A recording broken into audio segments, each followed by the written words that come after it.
आज topper academy आपके लिए लेकर आया है निबंध कैसे लिखा जाए। बहुत सारे बच्चों के सवाल आ रहे थे कि सर आप निबंध लिखने के बारे में बोले थे, नहीं बता रहे हैं, तो चलते आज स्टार्ट करते हैं निबंध लिखा कैसे जाए। देखिएगा, निबंध लेखन की प्रक्रिया जो है विद्यार्थी जीवन की सबसे कठिन चुनौतियों में से एक है। चाहे वह पढ़ाई स्कूली स्तर पे हो, कॉलेज स्तर पे हो या प्रतियोगी परीक्षाओं के स्तर पे हो, निबंध लिखने की प्रक्रिया विद्यार्थी जीवन की सबसे कठिनाइयों में से एक आती है। तो निबंध लेखन की प्रक्रिया को मोटे तौर पे हम 7 चरणों में विभाजित करते हैं। 7 चरण देखिए आंख के सामने दिया हुआ है।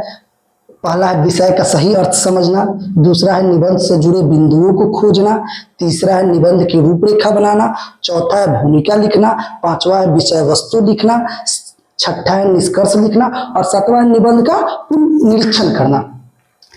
मुख्यतः इनमें से 6 अनिवार्य होते हैं, 7वां वांछनीय होने के पश्चात भी अनिवार्य होता है। निबंध आखिर है क्या भाई? तो an essay is a loose of salary of mind and irregular undigested fish, not a regular and orderly composition. यानी कि निबंध जो है मन की मुक्त मौज होती है, एक ऐसी कृति है जो न कि नियमबद्ध है और न ही व्यवस्थित। निबंध को अगर हम प्रयोजन की दृष्टि से देखेंगे तो 4 भागों में बांटा गया है। ऐसे निबंध को तो हम लोग जान चुके हैं कि ना ही नियमबद्ध है ना ही व्यवस्थित, लेकिन प्रयोजन की दृष्टि से हम 4 भागों में बांटते हैं: वर्णनात्मक निबंध, कल्पनात्मक निबंध, विचार प्रधान निबंध और अमूर्त निबंध। वर्णनात्मक निबंध क्या होता है भाई? तो जब हम बच्चे थे तो हमसे पूछा जाता था कि गाय पे निबंध लिखे, तो हम लोग लिखते थे गाय शांत स्वभाव की होती है, गाय के 4 पैर 2 आंख वगैरह वगैरह लिखते थे। उस समय बच्चों की दिमागी क्षमता उतनी पैनी नहीं होती है, इसलिए वर्णनात्मक निबंध उनसे पूछे जाते हैं। थोड़े से आगे बढ़ने पे हमें कल्पनात्मक निबंध लिखने को मिलता है। जैसे आपसे पूछेगा कल्पनात्मक निबंध में कि यदि मैं भारत का प्रधानमंत्री होता, यदि ईश्वर हमारे समक्ष अवतरित हो जाते, यदि भारत और पाकिस्तान का विभाजन नहीं होता, इस तरह के निबंध कल्पनात्मक निबंध होते हैं। और विचार प्रधान निबंध किसे कहेंगे भाई?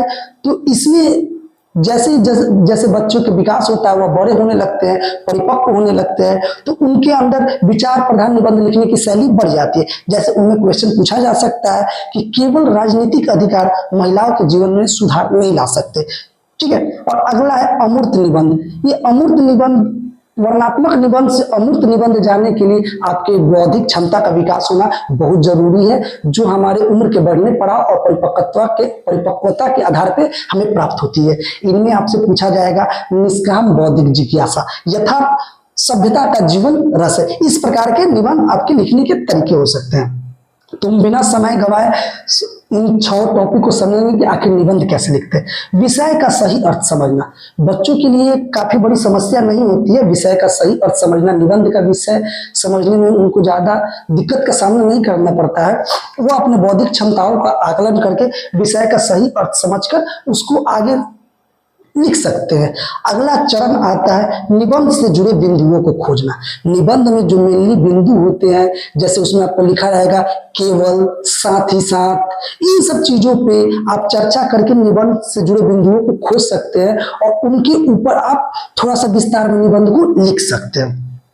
फिर आता है अगला चरण निबंध की रूपरेखा बनाना। निबंध की रूपरेखा, बिंदुओं के बाद आपको आकलन करना पड़ेगा निबंध की रूपरेखा का, कि आखिरकार हम निबंध को कैसे शुरू करें, कैसे उसको विस्तार करें।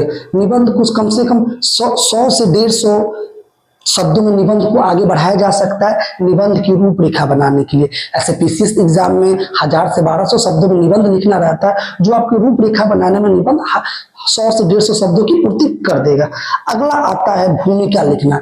मानेंगे तो मेन पिलर निबंध का भूमिका ही होता है। यदि आपकी भूमिका कमजोर होगी तो निबंध पढ़ने वाला आपका जो निरीक्षक होगा या परीक्षक होगा, वह आपके मानसिक क्षमताओं का आकलन कर सकता है। यदि आपकी भूमिका कमजोर होगी तो आगे की निबंध पढ़ेगा कि नहीं पढ़ेगा, या मनमाने ढंग से पढ़ेगा, या आपके मार्क्स के स्तर को घटाया बढ़ा सकती है।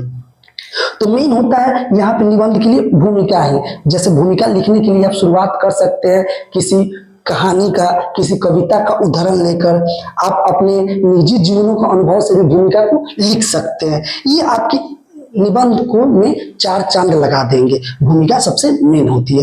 फिर है विषय वस्तु को लिखना। अब हम निबंध के आगे बढ़ेंगे अगले चरण भूमिका के बाद कि आखिर निबंध हमसे कहना क्या चाह रहा है, मेन विषय वस्तु क्या है। अगर विषय वस्तु समान अध्ययन से जुड़ी है तो बच्चों को ज्यादा परेशानी नहीं हो सकती, क्योंकि बच्चे अपने पढ़ाई के दौरान समान अध्ययन पे ज्यादा फोकस करते हैं और समान अध्ययन से जुड़ा अगर टॉपिक होगा तो उसकी विषय वस्तु को तैयार करने में बच्चों को ज्यादा समस्याएं नहीं आती है। लेकिन वहीं पे कल्पना आधारित या विचार प्रधान निबंध के रूप में अगर विषय वस्तु लिखना है तो बच्चे को प्रश्न को अच्छी तरह से समझना होगा, उनके प्रत्येक बिंदु को समझना होगा, तब जाके उसके विषय वस्तु को लिख सकते हैं। अंततः उसके बाद हम निष्कर्ष लिखना चालू करते हैं। कहीं कहीं लिखा जाता है कि निष्कर्ष जो है संक्षेप में लिखना चाहिए। नहीं, निष्कर्ष जो है संक्षेप में तो लिखा जाना चाहिए। अगर 10-20% एक्स्ट्रा भी निष्कर्ष चला जा रहा है, अगर आपकी तार्किक क्षमता उसमें या यदि आपकी विश्लेषण की क्षमता यदि उस निबंध में बहुत अच्छी है तो निष्कर्ष आपका बहुत अच्छा जाएगा। यहीं से आपको निबंध लिखने की सारी शैली को विकास अपना कर सकते हैं। Thank you. आगे हम क्या निबंध टॉपिक देंगे आपको लिखना पड़ेगा। जैसे एक निबंध का टॉपिक है कि सत्य जिया जाता है, इस प्रकार का निबंध है। ऐसे बहुत सारे प्रश्न होंगे, हम सॉल्व करेंगे। चलते हैं। Thank you.